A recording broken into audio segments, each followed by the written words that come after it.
कि मार्केट का पंचनामा में आप सभी का स्वागत है। आपके साथ मैं हूं वरुण दुबे और फिर से एक बार जो कमज़ोर ट्रेडिंग सेशन है वो भारतीय बाजारों में देखने मिला। इनफैक्ट आज का ट्रेडिंग सेशन थोड़ा इंटरेस्टिंग था, काफ़ी उतार चढ़ाव आज भारतीय बाजारों में देखने मिला है। सुबह जब हम खुले थे तो काफ़ी कमज़ोरी देखने मिल रही थी। 9050 के लेवल, 9040 के लेवल के आसपास भी भारतीय बाजार जो है वो जाते हुए नजर आए। उसके बाद निचले स्तर से एक बेहतरीन रिकवरी देखने मिली है और 9200 के लेवल के आसपास आज भारतीय बाजार जो है वो बंद होते हुए नजर आए हैं। ये एक अच्छी बात है। हालांकि देखिए हमने हाई कहाँ बनाया, 9240 का आज का हाई है। अगर आप ये देखें तो ये ऑलमोस्ट कल की क्लोजिंग है, यानी कि कल की क्लोजिंग के आसपास ही आज हमने हमारा हाई बनाया है। ये एक दिक्कत की बात है। हम कल तक बात कर रहे थे कि कहीं ना कहीं 9250 के आसपास का जो लेवल है वो भारतीय बाजार कुछ हद तक सस्टेन करने की कोशिश कर रहे हैं। वो एक मेक और ब्रेक लेवल है। आज वो लेवल मेक तो नहीं बल्कि काफ़ी हद तक ब्रेक हो चुका है, ये कहना होगा। तो वो लेवल जो है वो ब्रेक हो चुका है। हालांकि 9200 का जो लेवल है अब उसको मार्केट रिस्पेक्ट कर रहा है, अब उसके ऊपर कहीं ना कहीं सपोर्ट लेने की कोशिश कर रहा है। लेकिन ठीक है, थोड़ी कमज़ोरी जो है वो भारतीय बाजारों में साफ देखने मिल रही है। लेवल्स के लिहाज से अभी तो फिलहाल आपको चलना पड़ेगा। हालांकि आज क्योंकि प्रधानमंत्री मोदी 8 बजे बोलने वाले हैं तो उसके ऊपर क्या निकल के आता है ये सब देखना होगा। तो इसके ऊपर भी शायद मार्केट कहीं ना कहीं रिएक्ट करते हुए दिखाई देगा। लेकिन मार्केट फिलहाल उसी रेंज में है, 9100 से 9300 350 के आसपास की रेंज में। हालांकि आज 9100 भी तोड़ के नीचे गए हैं, लेकिन उन लेवल से रिकवरी आई तो इसके लिए मुझे कॉन्फिडेंस आ रहा है कि कहीं ना कहीं शायद 9100 का लेवल जो है वो हालांकि हाल फिलहाल में मार्केट जो है वो काफ़ी हद तक सस्टेन करते हुए नजर आ सकता है। और ऊपरी स्तर पे अभी भी 9300 के आसपास के लेवल जो है वो कहीं ना कहीं आपके लिए रेजिस्टेंस बने हुए हैं। लेकिन इमीडिएट रेजिस्टेंस अगर कुछ अब बनने वाला है तो 9250 के आसपास बनता हुआ दिखाई देगा। इस लेवल को आपको फिर से तोड़ना होगा अगर आपको 9300 के आसपास जाने का है तो। और निश्चित तौर पे 9200 हम बैरली होल्ड कर रहे हैं, ये कहने की बात है। तो दिक्कत ये है कि जो अब सपोर्ट्स हैं उनको हम तोड़ रहे हैं नीचे की तरफ।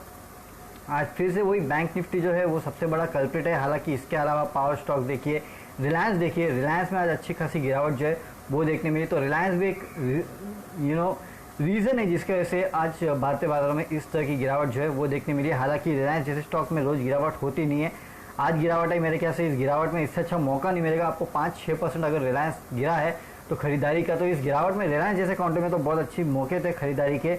हालांकि मार्केट में कुछ हद तक ग्लोबल संकेत जो है, जो कोरोना का नेक्स्ट वेव कहीं कहीं मिलना शुरू हुआ है, ये भी एक दिक्कत की बात है। तो काफ़ी सारी खबरें हैं, न्यूज़ फ्लोस है, कुछ दिक्कतें हैं, कुछ अच्छी खबर है, उसके बीच में हम ट्रेड कर रहे हैं।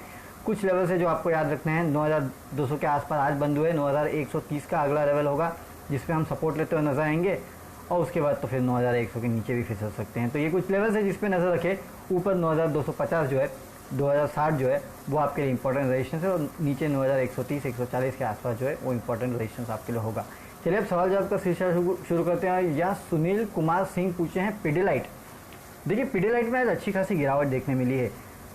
इनफैक्ट मैं कुछ रिपोर्ट्स पढ़ रहा था आज जो इस सेक्टर को लेके आई थी, बिल्डिंग मटेरियल सेक्टर को लेके आई थी, कुछ रियल एस्टेट सेक्टर को लेके भी रिपोर्ट आई थी। और कहीं ना कहीं ये सब ये बता रहे थे कि शायद बिल्डिंग मटेरियल या फिर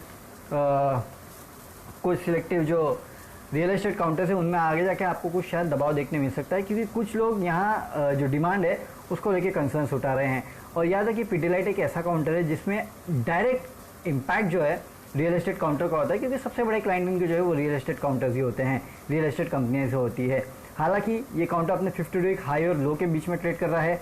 1350 के आसपास काउंटर ट्रेड कर रहा है, 1700 के आसपास का 50 डे हाई और 1000 के आसपास का 50 डे लो है। मेरे ख्याल से अगले कुछ दिन शायद आपको इस काउंटर में थोड़ा बहुत पैनिक देखने मिले, इससे ज़्यादा नहीं होगा। 1250 के आसपास का स्टॉप लॉस रखिए। मेरे ख्याल से लंबी अवधि के लिए काउंटर लेने लायक है। ये कुछ ऐसे काउंटर्स हैं जो कि one of the favourite counters थे एक ज़माने में जब कोविड का इम्पैक्ट नहीं था। बाटा हो गया, पिडिलाइट हो गया, ये कुछ हाई ग्रोथ काउंटर्स है।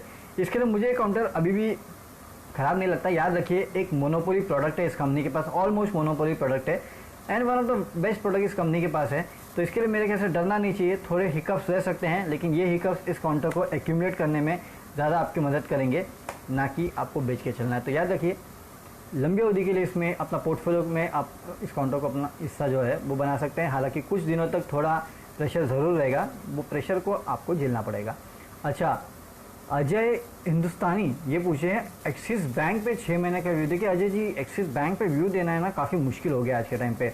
नो डाउट ये काउंटर अच्छा लगता है, one of the best private banks में काउंट होता है, लेकिन पिछले कुछ दिनों में जिस तरह से मैंने रिपोर्ट्स इस काउंटर के ऊपर पढ़ी है ना, वो देख के कहीं ना कहीं थोड़ा डर लगता है कि क्या हो रहा है इस काउंटर में। 386 के आसपास ये काउंटर ट्रेड कर रहा है।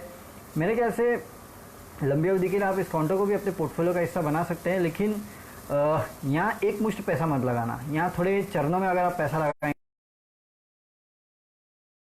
रुपये के आसपास, 25 रुपये के आसपास फिलहाल इस काउंटर में लगाइए और थोड़ा रुकिए इस काउंटर में, देखिए हो क्या रहा है। अगर इस काउंटर की यहाँ से और भी पिटाई होती है तो मेरे ख्याल से फिर आपको इस काउंटर में सतर्क हो जाना चाहिए, नहीं तो इस काउंटर में बने रह सकते हैं। काउंटर अच्छा है, दिक्कतें कुछ ज़्यादा बड़ी अभी तक तो मुझे ऐसे कोई दिक्कत नज़र नहीं आ रही जिसके कारण मैं इस काउंटर को अवॉइड बोलूँ। हाँ रखिए अपने पोर्टफोलियो में, लेकिन हाँ ज़्यादा पैसा अभी मत लगाइए, थोड़ा रुक जाइए उसके बाद लेना। अच्छा, देवो ज्योति धार ये पूछ रहे हैं जेके पेपर पे और आईडीएफसी बैंक पे। देखिए जेके पेपर के मेरे ख्याल से नतीजे आने वाले थे, नतीजे आए हैं कि नहीं आए हैं? नहीं, अभी तक तो मेरे ख्याल से नतीजे आए नहीं हैं। आज इस कंपनी के नतीजे आने वाले थे, तो नतीजे आ जाने दीजिए, उसके बाद इस काउंटर को देखेंगे। वैसे भी आपने 131 पे लिया है, काउंटर काफ़ी गिर चुका है। अगर आप इतना रुक रहे हैं धार साहब, तो मेरे ख्याल से फिर तो आप एक लॉन्ग टर्म इन्वेस्टर है। लॉन्ग टर्म इन्वेस्टर है तो फिर सोचना ही क्या, फिर तो बने रहिए। लेकिन देखिए इन पेपर काउंटर्स में ना बहुत जल्दी आपको रिटर्न्स मिलने वाले नहीं है। ये वो स्टोरीज है जहाँ पे आपको हमेशा सुनने मिलता है कि प्लास्टिक को रिप्लेस किया जाएगा पेपर से, ये वो, और उसके बाद इन काउंटर में तेज़ी दिखने मिलती है।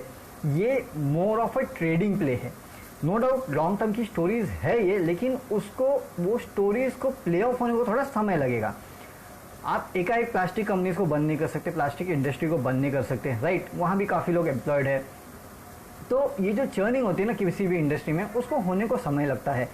लंबी अवधि के लिए नो डाउट मैं भी बोलूँगा पेपर सेक्टर जो है वो काफ़ी लुक्रेटिव है और शायद प्लास्टिक को रिप्लेस भी कर ले, लेकिन उसको बहुत समय लगेगा।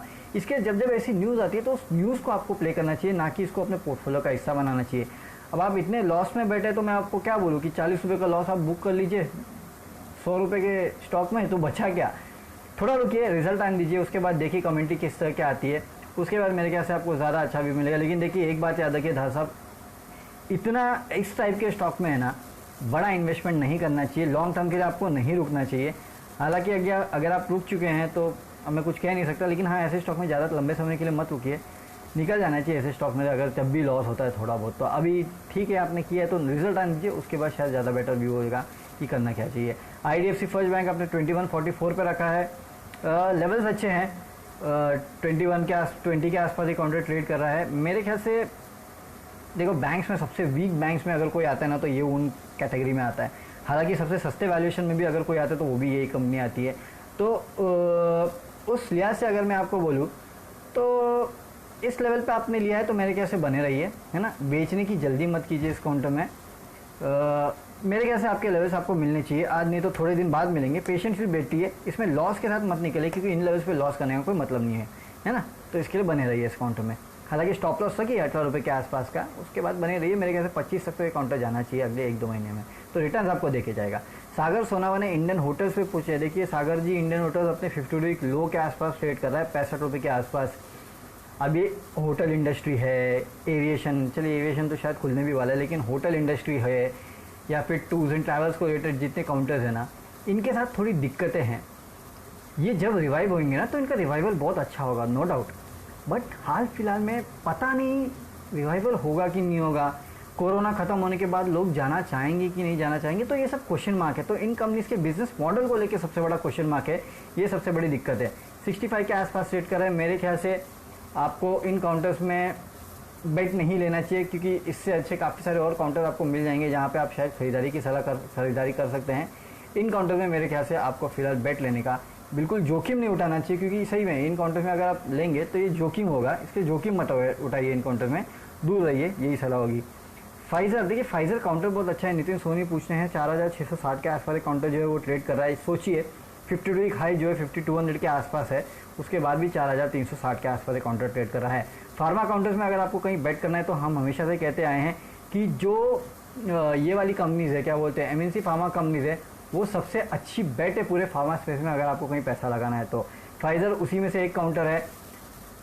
मुझे नहीं पता कोरोना की दवा कौन निकालेगा, लेकिन फाइजर एक प्रबल दावेदार है जो कि कोरोना की दवा निकाल सकता है। मुझे नहीं पता कौन निकालेगा, फाइजर निकालेगा कि नहीं निकालेगा, और अगर नहीं भी निकाला ना तो उसके बाद भी इस कंपनी का धंधा काफ़ी अच्छा है। इसके लिए मुझे काउंटर जो है काफ़ी पसंद है। इन लेवल्स पे भी है, लॉन्ग टर्म के लिए आपको इन काउंटर्स को एक्यूमुलेट करना चाहिए। ये उन काउंटर्स में से है जहाँ शायद आपको काफ़ी बेहतरीन रिटर्न जो है वो लंबे समय में दिखते हुए नजर आएंगे। इसके लिए कह रहा हूँ इन काउंटर्स को एक्यूमुलेट कीजिए। ये उसी काउंटर्स में से एक है जहाँ पे आपको पैसा लगाना चाहिए, फाइजर। अच्छा, पिरामल एंटरप्राइजेस पे सवाल पूछा जा रहा है, किसने पूछा है? ये कुलदीप भट्ट पूछे हैं पिरामल एंटरप्राइजेस। देखिए पिरामल अब फिलहाल तो इस काउंटर ने लॉस किया है। इस काउंटर में कब से देखते आ रहा हूँ 1600-1700 जब से ट्रैक किया था तब से काउंटर लगातार पिटते जा रहा है, 900 का लेवल के आसपास आ चुका है। पता नहीं क्यों ये पिछले कुछ समय में वेल्थ डिस्ट्रॉयर रहा है। लॉस भी कंपनी ने किया है। हालांकि ये बात है कि अगले कुछ समय में ये कंपनी जो है अपना फार्मा सेक्टर जो है उसको सेल ऑफ करने की यहाँ प्लानिंग जो है वो चल रही है। कल के कॉन्फ्रेंस कॉल में भी इस कंपनी ने कहा कि उस फार्मा सेक्टर को जो है ये बेचने वाले हैं। तो इन सब खबरों के बीच में मेरे ख्याल से काउंटर ट्रेड करता हुआ आपको नजर आएगा। हालांकि लॉन्ग टर्म के लिए मुझे लेवल लुक्रेटिव लगता है, लेकिन शायद मुझे नहीं लगता कि इस स्टॉक में आपको काफ़ी बेहतरीन रिटर्न देखने मिलेंगे। फार्मा सेक्टर जो फार्मा का डीमर्जर ही करने वाले या फिर उसको जो बेचने वाले हैं वो एक ही चीज़ें जो इस काउंटर को शायद यहाँ से आगे बढ़ा सकती है, उसके अलावा कुछ है नहीं। लेकिन मेरे ख्याल से फिलहाल आपको इस काउंटर में पोजीशन नहीं लेना चाहिए। लेंगे तो भी कोई बहुत बड़ी पोजीशन मत लेना, छोटी मोटी पोजीशन लेना चाहते तो लीजिए, बड़ी पोजीशन लेना मत इस काउंटर में।